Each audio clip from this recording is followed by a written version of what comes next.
Vendredi 11 avril 2025, vendredi de la 5e semaine du temps de Carême. Évangile de Jésus-Christ selon Saint Jean. En ce temps-là, de nouveau, les Juifs prirent des pierres pour lapider Jésus. Celui-ci reprit la parole. J'ai multiplié sous vos yeux les œuvres bonnes qui viennent du Père. Pour laquelle de ces œuvres voulez-vous me lapider? Ils lui répondirent, ce n'est pas pour une œuvre bonne que nous voulons te lapider, mais c'est pour un blasphème. Tu n'es qu'un homme et tu te fais Dieu.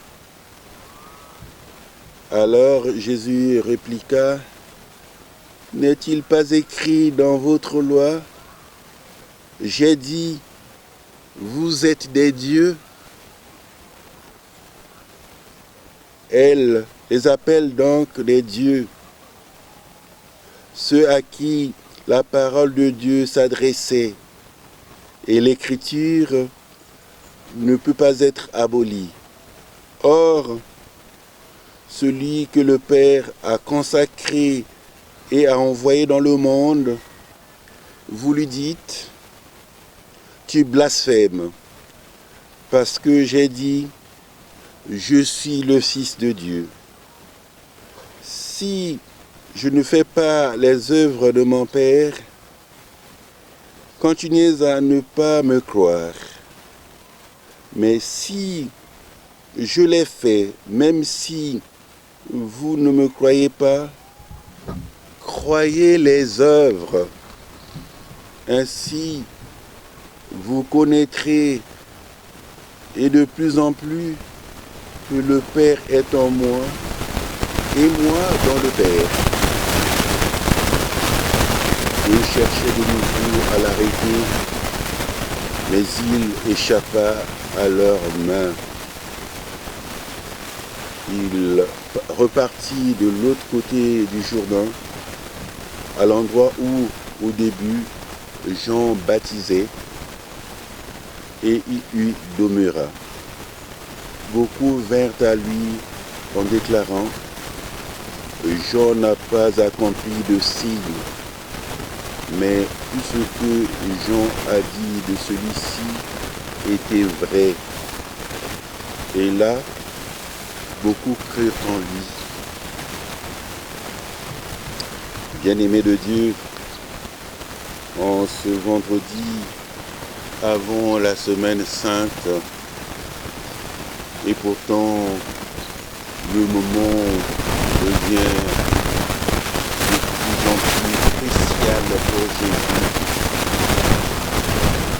Il n'en demeure pas moins vrai que beaucoup de gens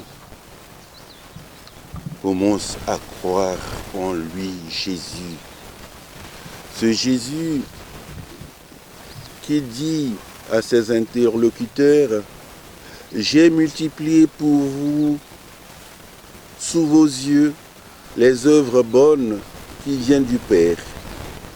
Pour laquelle de ces œuvres voulez-vous me lapider? Ces œuvres de Jésus sont là pour dire que la vérité tant cherchée se manifeste par ses œuvres. Et puis, on lui dit, non, ce n'est pas à cause des œuvres, mais c'est parce que tu blasphèmes. Tu te fais Dieu. Et Jésus se sert encore et toujours de la loi de Moïse pour répliquer, n'est-il pas écrit dans votre loi, j'ai dit, vous êtes des dieux. Et elle les appelle donc des dieux, ceux à qui la parole de Dieu s'adressait. Et l'écriture n'a pas été abolie.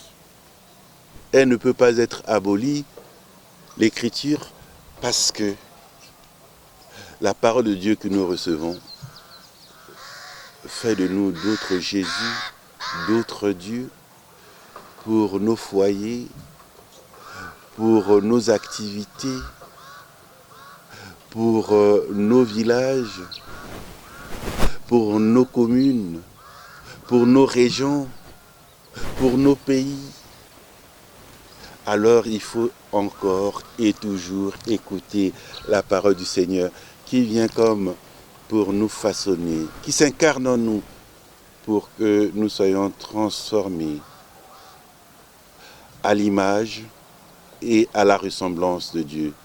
Image et ressemblance de Dieu, nous pouvons s'appuyer sur la parole de Jésus qui dit qu'il est la vérité, cette vérité tournée vers Dieu. Et puis ce Dieu habitant la personne qui se tourne vers, cette vérité qui sert les autres à l'image et à l'exemple de Jésus. Et les autres vont découvrir que ceux-là sont habités par Dieu.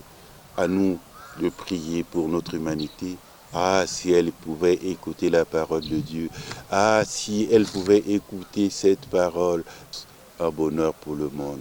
Seigneur, agis encore pour le bonheur du genre humain, pour le bonheur du monde. Amen.